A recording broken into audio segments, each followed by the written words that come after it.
Ante todo, muchas gracias. Muchas gracias, señor jefe de gobierno, Miguel Ángel Mancera. Le agradezco mucho la oportunidad de platicar con usted para los lectores de Referéndum. Muchas gracias. Oye, bueno, es verdad esto de que usted iba a medicina, para medicina y esto, y de pronto le hicieron una de las que lamentablemente conocemos. Sí, es cierto, es cierto. En esa época tuve un accidente muy fuerte. Yo ya había llenado mi pase automático y eso pues había ya ingresado a la universidad, estaba en la prepa 6 y de ahí surgió este problema, un choque y luego algún engaño que padecí. Que firmó algo, ¿no? La Cruz Roja, alguna cosa. Que era mi salida, me dijeron. Su salida. Era la salida ya, ¿no? Para su registro y salida, y la verdad es que era un perdón desde el punto de vista de averiguación previa penal. Y pues cuando me enteré me sentí mal, dije, yo debería de conocer más, no puede ser. Estando en la prepa uno se siente como que ya es universitario y que debe de conocer todo.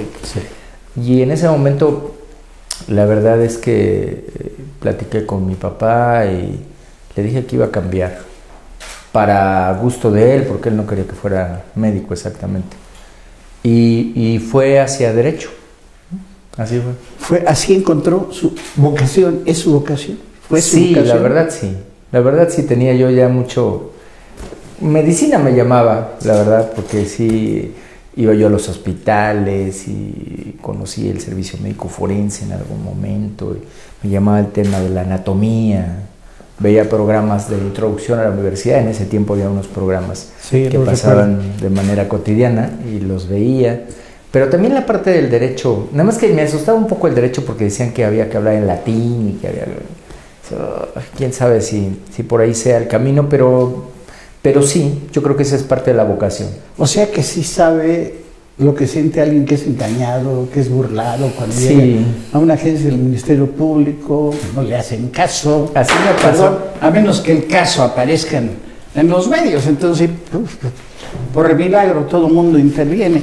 Y lo malo es que sigue pasando, licenciado. Sí, hay que estar muy pendientes. Por eso es que nosotros lo estamos siempre remarcando, Guillermo. O sea, el tema de la atención, de que se queje la gente, de la supervisión, es de todos los días. La verdad es que buscamos las formas, por ejemplo, que se puedan hacer trámites por internet, que haya vigilancia con las cámaras para las áreas internas. Estamos buscando cada vez que sea mucho más transparente, evitar el contacto. Hay averiguaciones previas que se pueden ya estar supervisando también vía internet, comunicándose con el Ministerio Público con el mismo medio. Entonces, sí estamos preocupados siempre por ello. ¿Y la vocación política, cuándo la descubrió? Pues mire, la verdad, yo cuando estaba más joven participé en estos grupos de estudiantes, de las planillas, y las planillas por aquí, las planillas por allá, aunque no me concentré tanto porque requería invertir mucho tiempo y yo estaba más bien hacia el tema de estudiar, ¿no? Me preocupaba que algo no saliera bien con el trayecto de la parte académica. Y luego... No, medalla Alfonso Caso. Sí, Alfonso Caso en el doctorado. En el doctorado. Y o sea, es el mejor de la generación del doctorado. En el doctorado. En la universidad.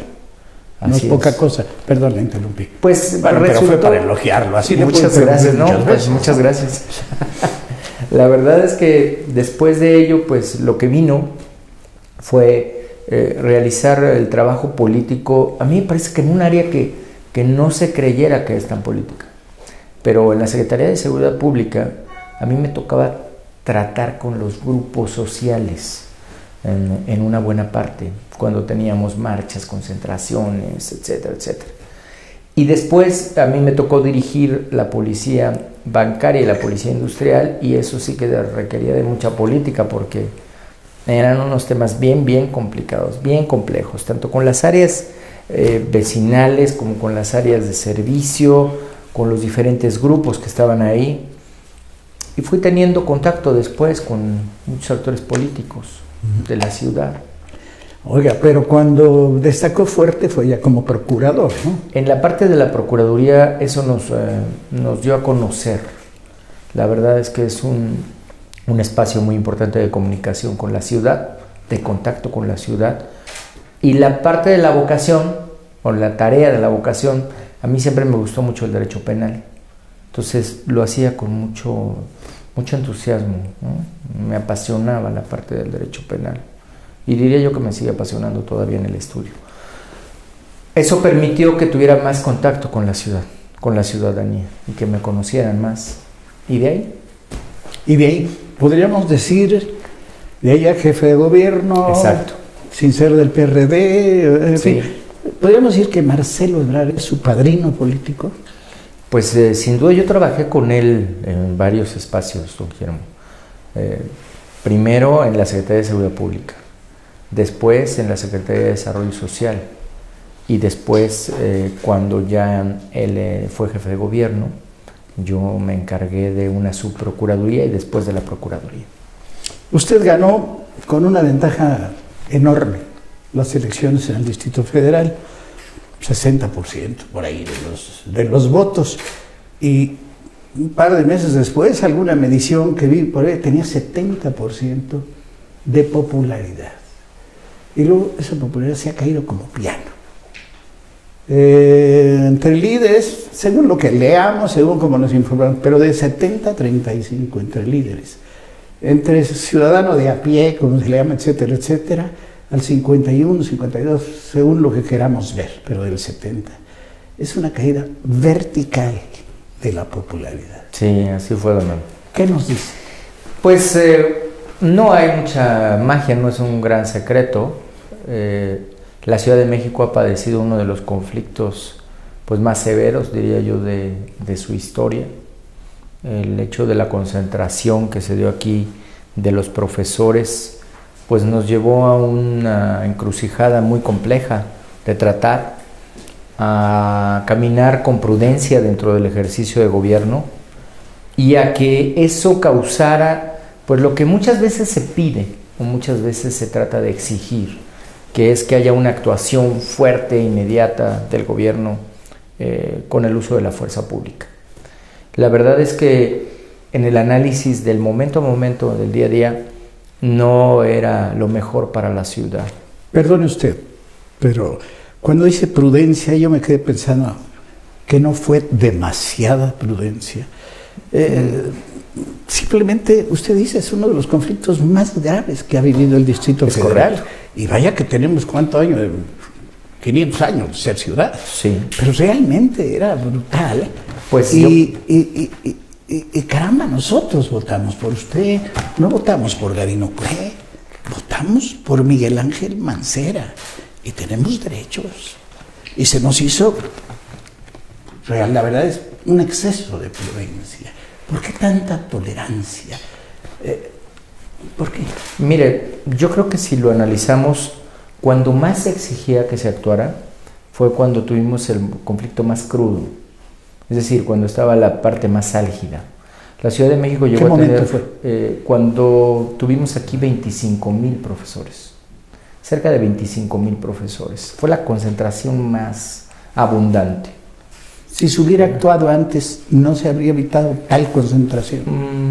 No, porque no dependía de la Ciudad de México. Es decir, la agenda de los profesores no dependía de lo que hiciera la Ciudad de México. ¿Y hoy depende? Hubiera dependido en la intensidad, eso no tengo ninguna duda. O sea, si nosotros hubiéramos utilizado la fuerza cuando tuvimos el bloqueo en la zona del aeropuerto, estamos hablando de tratar de abrir la circulación con 12,000 personas invadiendo todos los carriles de circulación. Ese fue el peor momento. El peor momento, ¿por qué? Porque para poder operar sin mayor riesgo, nada más desde la planeación operativa, tendríamos que haber duplicado, es decir, debió haber habido una fuerza de 30,000 policías. 30,000 policías en la vía pública, con 12,000 personas enfrentándose, la verdad no era un escenario siquiera que pudiera favorecer a la ciudad. De ahí la amenaza, bueno, pues de que no iban a ser 20,000, iban a ser 70,000 las personas que pudieran llegar aquí a la ciudad, porque era el momento más álgido, más complejo. Se siguió desarrollando este conflicto, después vino el desalojo de la plancha del Zócalo. Ahí está la cuestión, porque llega el comandante Espartaco, que es toda una leyenda, y en menos de 7 minutos desaloja la plancha, sin violencia. Bueno, ya no estaban los profesores ahí.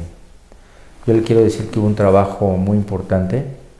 Hay un momento crucial cuando se presenta en la policía, tanto la Policía Federal como el área de gobierno de la Ciudad de México, y piden que salgan. Se hace presencia. Ya no eran los 25. Damos tantos minutos. Ya no eran los 25,000. Estábamos hablando quizá de 3,000 o 4,000, que de todas maneras es un número considerable. Ahí lo que se presenta es esta llamada a que salieran.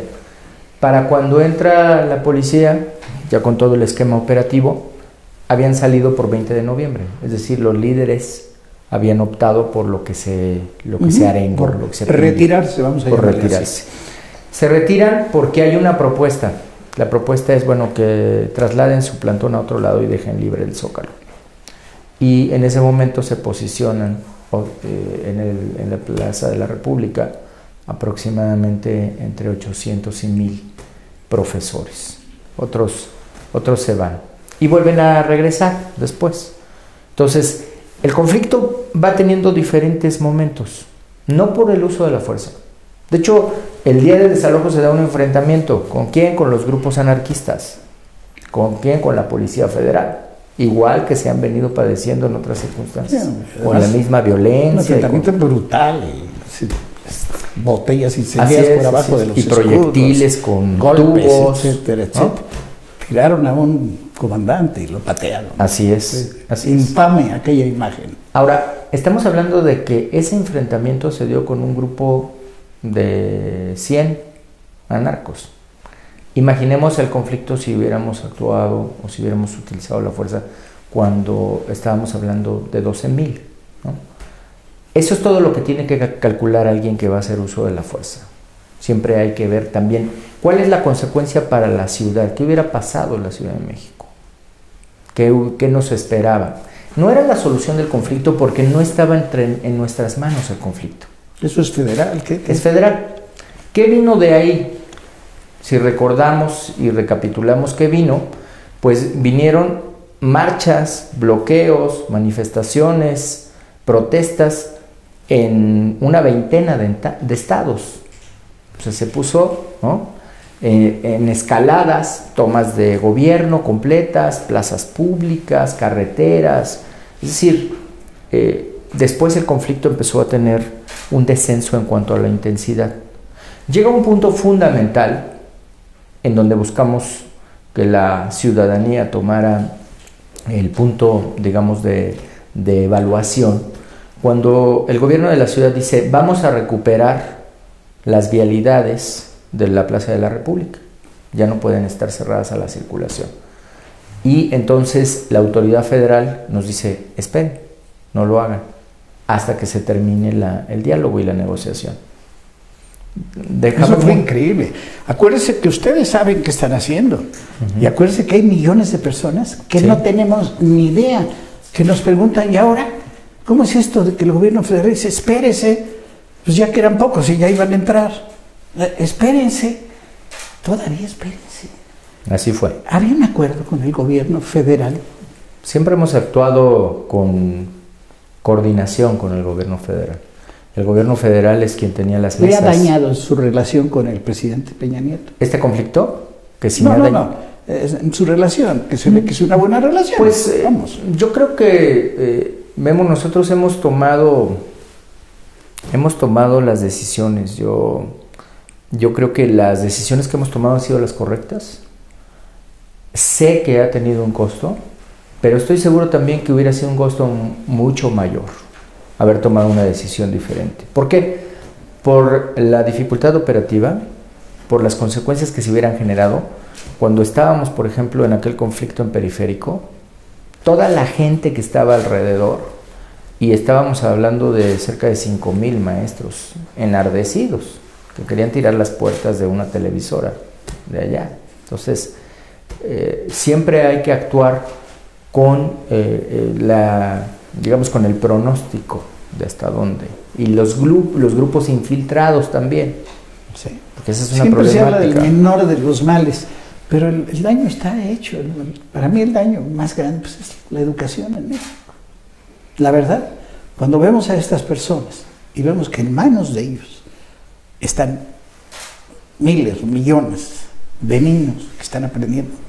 Pero en fin, esto ha sido para la Ciudad de México uno de los pasos o de los espacios de tiempo más complejos de toda su historia, como lo habíamos señalado, por varias razones. Primero, por la magnitud de la concentración que se dio, por los niveles de violencia que se llegaron no a desarrollar, pero así a gestar, o sea, que pudieron haber explotado.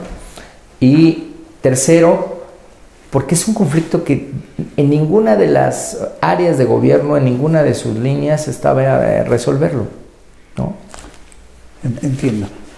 ¿Por qué? Usted que es especialista en derecho, vamos, es académico, ¿por qué hay esa reticencia de utilizar le llamaban el derecho del príncipe, ¿no? El monopolio de la fuerza por parte del Estado? Es el trauma de Tlatelolco, doctor Mancera. No, yo creo que aquí tienes dos caminos. Tienes un camino en donde puedes utilizar la fuerza de golpe, es decir, para todo. Tienes el uso de la fuerza. Eso es lo más difícil, saber cuándo y cómo. Exactamente. Desde luego. Y la ciudad siempre está conviviendo con una parte de la misma ciudadanía que exige que no se utilice la fuerza. La Ciudad de México además tiene eso muy arraigado. Yo diría que es el espacio de territorio donde más arraigado está y donde más se observa.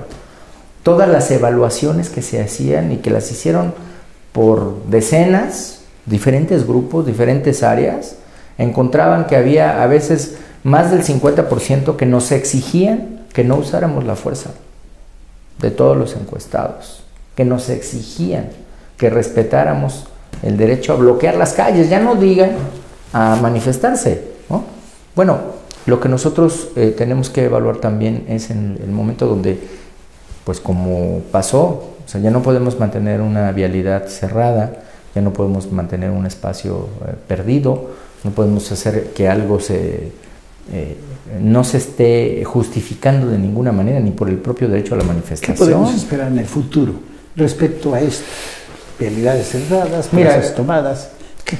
Yo creo que la ciudad siempre va a estar actuando de manera responsable, punto número 1. Hemos dado cuenta ya, en mi gobierno, de que cuando se transgrede la ley, pues se tiene que enfrentar los procesos. Hoy tenemos a más de una decena de personas que están enfrentando procesos penales, algunos privados de la libertad y otros con libertad caucional, de quienes han causado ese daño a la ciudadanía.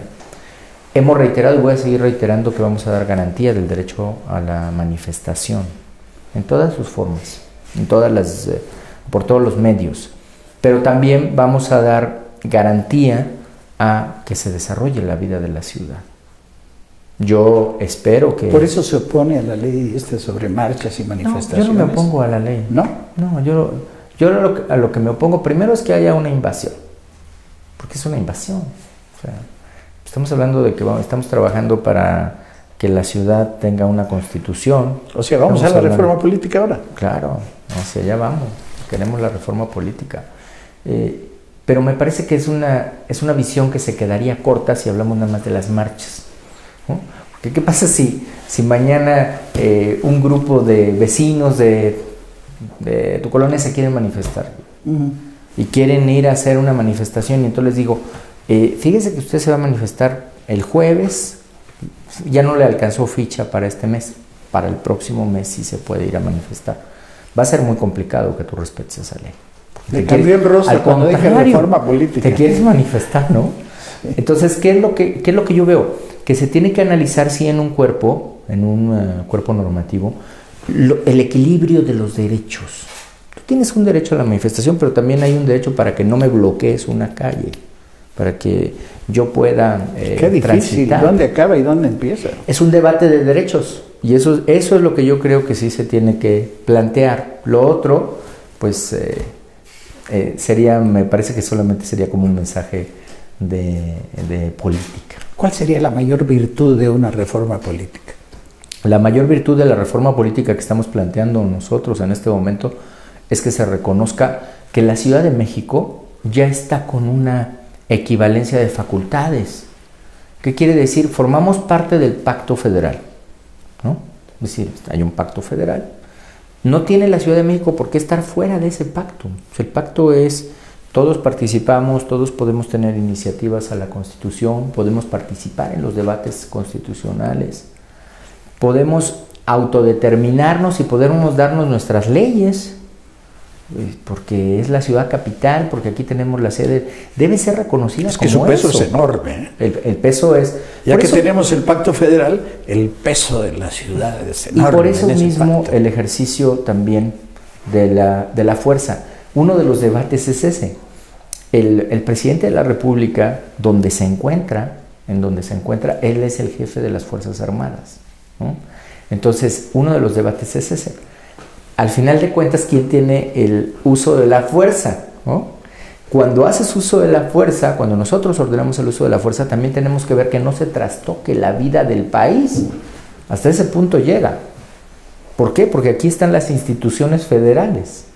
Entonces, a mí me parece que en esto que se está planteando, es una lucha de muchos años, de muchos líderes de la izquierda que han venido planteando esta reforma, de muchos pensadores de la ciudad, y no solamente de la izquierda, que quieren a la ciudad, y se ha pedido ya por la academia, por las diferentes fuerzas políticas. Estamos en un momento en donde se puede lograr. Yo creo que, estamos a meses de que se pueda lograr. Pues ojalá que el fuego amigo le ayude, porque ojalá. Los senadores del PRD se salieron igual que los del PAN al terminar el anterior periodo, ¿no? Sí. Aunque ya ha pedido usted la ayuda ahora de los legisladores del PRD, ¿no? Pues he llamado ya a una suma de causas, a una suma en esta causa, a una suma de fuerzas, y yo espero que encontremos una buena respuesta. Oiga, ¿usted de quién es la ciudad? Porque por todas partes encontramos dueños de la ciudad. ¿Cómo les llaman? Los que viene. Lugares, los viene o los, ¿cómo les llaman? Franeleros. Sí, estos que nos cobran, y además es peligroso ponerse, etcétera, por una parte. Por otra, crece el número de personas que trabajan en la informalidad. Pero por otra, los constructores y los delegados, que son de diferente partido, de diferente corriente, etcétera, etcétera, y el uso del suelo, y aquí levanto este edificio, las mismas calles, por cierto, muy llenas de baches, y las mismas calles, la misma agua, etcétera, etcétera, y los grandes edificios en Polanco, en la del Valle. Entonces, digo, ¿de quién es la ciudad? La ciudad es de todos, primero. Segundo, diría yo que hay que trabajar con una visión única. Eso no ha sido tan sencillo. ¿Por qué? Porque estos espacios territoriales a veces daban como para que cada quien hiciera su propio proyecto. ¿Y qué nos encontrábamos en la ciudad? Pues nos encontrábamos que a veces había alguien que se le ocurría pintarla de amarillo, otro se le ocurrió pintarla de verde, otro pintarla de azul, unos le ponían las rayas inclinadas, otros las rayas acostadas, como querían. Entonces hubo una reunión inicial con los jefes y jefas delegacionales. Todos nos pusimos de acuerdo en que íbamos a trabajar en las prioridades de la ciudadanía. Una de ellas el bacheo, ¿no? Bachear esta ciudad no es una tarea nada sencilla. Estamos hablando de 14,000 kilómetros de vialidades, más de 14,000 kilómetros. Más de 14,000 kilómetros de vialidades. Entonces, se requiere hacerlo, obviamente, con un programa. El gobierno central está ocupado de las vialidades principales, como fue el periférico, que inmediatamente nos dimos a la tarea de bachearlo después del segundo piso, desde Cuatro Caminos hasta la salida de Viaducto Tlalpan. Pero también hay que trabajar las calles secundarias, es decir, lo que corresponde a los jefes delegacionales. Acabamos de destinar 300 millones más para que de aquí a marzo se siga bacheando la ciudad, se siga pavimentando donde se requiere pavimentar. Terminamos recién Insurgentes, vamos a trabajar vamos a trabajar Xola, trabajamos ya Zaragoza, es decir, en toda la ciudad estamos interviniendo, pero lo vamos a hacer de aquí a marzo con mayor intensidad. Lo mismo el alumbrado, porque encuentras muchas zonas que no están bien iluminadas en la ciudad. Es una estrategia también ya conjunta. ¿Por qué? Porque no es que me beneficie a mí, es que beneficia a todos. O sea, si la gente ve que hay bacheo, que hay alumbrado, que hay seguridad, es un solo ejercicio de gobierno, aunque sea cada quien del partido que sea. Pero eso nos une en esa tarea. En esa tarea estamos en conjunto con los jefes y jefas delegacionales. Otro de los grandes problemas, de los problemas que preocupan, me doy cuenta de los ciudadanos, me doy cuenta porque soy un ciudadano y porque hablo con gente, y, en fin, es la seguridad. El caso Higgins, digo, es más terrible todavía que aquella matanza de San Valentín de los años 29, 28 en Chicago, cuando Al Capone, allá eran entre mafiosos y murieron 7, aquí jóvenes, y murieron 12. Pero no es eso, por ejemplo, la descuartizada del metro, que si es del Estado de México, que si hay crimen organizado, que si no hay crimen organizado. Digo, la gente lo que quiere es que el Estado vigile el orden, ¿no? Que le dé oportunidad, seguridad para que desarrolle su vida, para que le dé mayor calidad a su vida. Yo creo que esta ciudad va apuntando siempre a tener mayor contacto con la ciudadanía, en la respuesta rápida. ¿Qué es lo que se quiere? Lo que se quiere es que cuando llames a la patrulla, pues la patrulla llegue rápido. Lo que quieres ver es que estén en la calle trabajando, que estén ocupados del tránsito. Esta ciudad tiene ahora una infraestructura que va a ser incrementada a cerca de 22,000 cámaras de vigilancia. Con estas 22,000 cámaras, más la estrategia de las colonias, nos va a dar una potencia muy importante. Yo voy a destinar una parte del presupuesto a las alarmas vecinales. Las alarmas vecinales no va a ser como aquellos programas en donde se prendía un foco, recordarás. Tocábamos un timbre, ¿no?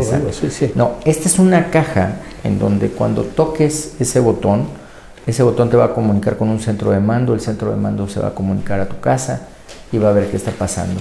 Una especie como de las empresas privadas que uno tiene que alquilar. Exacto. A veces. Pero esto va a ser gratuito. Y que frecuentemente no funciona. Esto va a ser gratuito, va a comunicar con la policía, y no solo para las partes de seguridad. A veces hay una persona que está sola en su casa y que requiere auxilio, y que es un tema de salud. También para eso va a funcionar.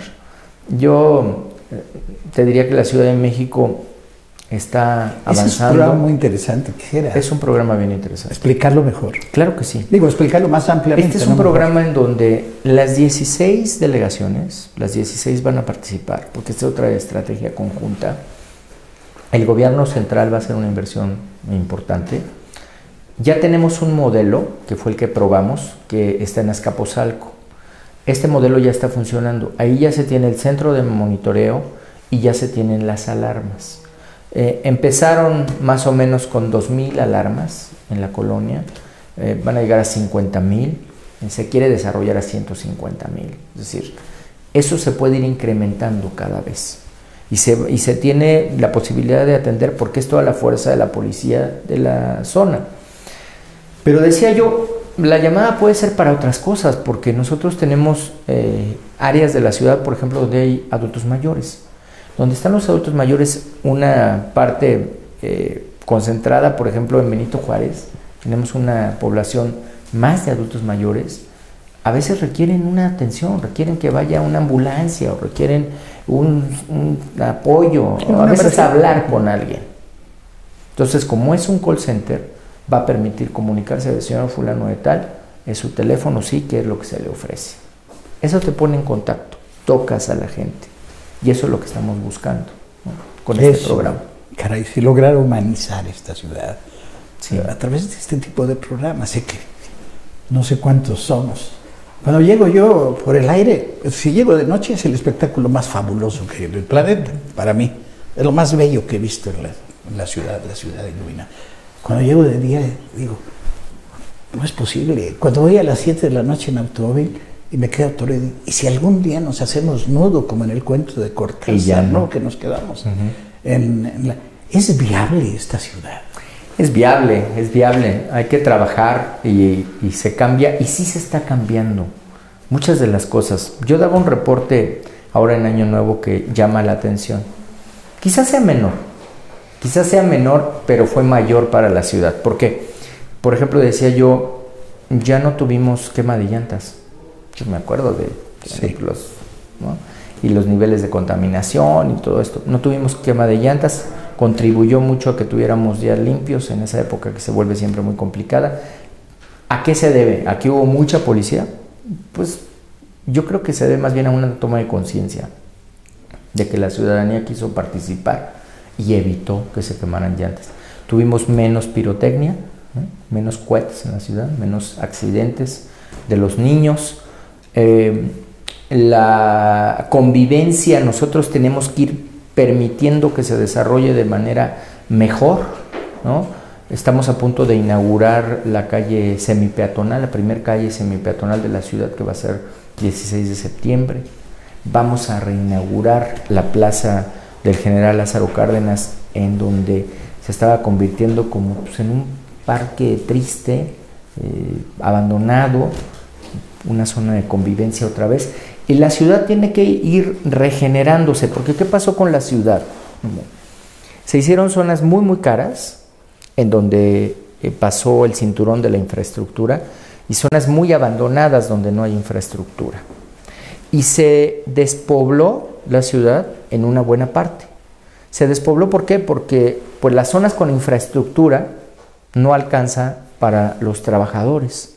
Entonces la clase trabajadora, los que menos ganan, lo que hicieron fue irse a vivir fuera de la ciudad, a diferentes poblaciones, algunos a Hidalgo, otros al Estado de México. Y entonces se fue despoblando. ¿Qué es lo que tenemos que hacer? Pues recuperar esa población, pero con una visión diferente, una visión que te concentra, que no tienes que salir en coche. Por eso ves ahora estos desarrollos en donde está el súper, donde está el cine, donde ya está todo. Sí, el mall lo hizo nacer, más que era la seguridad, en muchas partes en el mundo. Y ahora se trasladó a todas las ciudades. Y ¿no? Tenemos que buscar que los parques, sustituyó a los parques, vamos. Y tenemos que tener parques también. Estamos recuperando muchas áreas que tienen que ver con parques. Yo estoy seguro que vamos a seguir dando noticias a la ciudad, hasta con este nuevo modelo que es el parque de bolsillo, ¿no? Que cuando yo lo anunciaba en la campaña me decían, parque de bolsillo, que ¿cómo que es? Pues es una estrategia urbanística de medio ambiente también, que se da en las ciudades, y en donde espacios que antes eran ocupados por los coches, ahora son ocupados por áreas de recreación, donde tenemos y vamos a inaugurar el primer parque de bolsillo itinerante, móvil. Lo traes en un remolque. ¿Cómo surgió esto? Pues surgió en San Francisco, porque ya no había parques, y dijeron, pues no haces tú parques, entonces me los hago yo. Y en un remolque pusieron plantas, pusieron bancas, y ahí lo traían en la ciudad. Bueno, pues esto también lo vamos a hacer nosotros. Pensar otra vez. Pensar de nuevo. Está pensando. Yo acabo de presentar ahora a los ganadores del proyecto de la Merced. La recuperación de la Merced, 220 hectáreas se van a intervenir. Es un proyecto muy importante. Es un proyecto que dará una nueva visión a cómo se desarrolla el comercio en la Merced. Va a posicionar, estoy seguro, a la Ciudad de México en este centro de convivencia, de comercio, de habitación, porque se despobló 220,000 personas nada más, ¿no? Entonces tenemos que volver a que la gente viva ahí. Tienes que crear vivienda, tienes un gran mercado. Estamos pensando en una plaza de 10,000 metros cuadrados, ¿no? Casi como el Zócalo. O sea, esos son los espacios que no podemos dejar que se vayan degradando. La ciudad, como te decía, en partes tiene que reinventarse. Tienes la zona de Azcapotzalco, que se volvió una zona industrial, y en donde si la dejas totalmente industrial, pues nadie va a querer invertir. Primero porque no puede, porque el uso de suelo es industrial. Y segundo, pues porque pues, como son puras bodegas, pues no hay convivencia, no hay servicios, no hay nada, ¿no? Entonces rediseñas y vuelves a lograr que la gente viva ahí. y que haya espacios de convivencia. Doctor Mancera, Pues si quiere la presidencia, gánesela. Pues mira, ahora quiero hacer una buena tarea. Ya acabé hablando de tú. Sí, está acá, ¿no? Sí. ¿No? Gracias, le agradezco mucho.